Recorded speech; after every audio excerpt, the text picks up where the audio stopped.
Jesus tells us not to worry about what we'll eat or drink or wear. But aren't those things about basic survival? Do not worry about your life, he says. But that sounds irresponsible, if not ridiculous. So what does he mean? The word Jesus uses for worry is the Greek verb merimnao, which means to have concern for something. And sometimes concern is good, like having concern for a friend. But often our tendency to be concerned can get out of hand, choosing to focus on potential problems or dwelling on disasters that might happen. When we obsess over things that are beyond our control, like rain for our crops or what's going to happen tomorrow, a gnawing ache can develop in our gut. And that ache will not help us live longer, and it won't bring peace or security.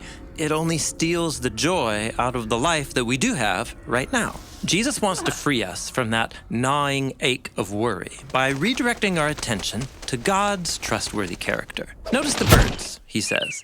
They do work, and they build nests and gather seed, but it's God who provides everything. Or check out the lilies, how God has clothed them with stunning beauty. Jesus is drawing on biblical poems like Psalm 104, which describe how God holds the universe in a delicate balance and lavishly cares for his creation. And if God cares for birds and flowers, Jesus asks, how much more does he care for you? As a human, you're made in God's image and filled with his breath. Since God designed our world with plenty for everyone, we don't need to fret over having enough. And we don't need to hoard or violently defend our resources. We can live generously and give without fear. We can even become God's means of providing for others.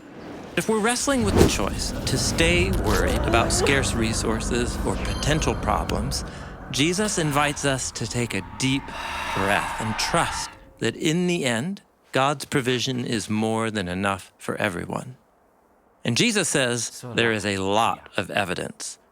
Watch the birds and gaze at the lilies and see God's generous care for his whole creation.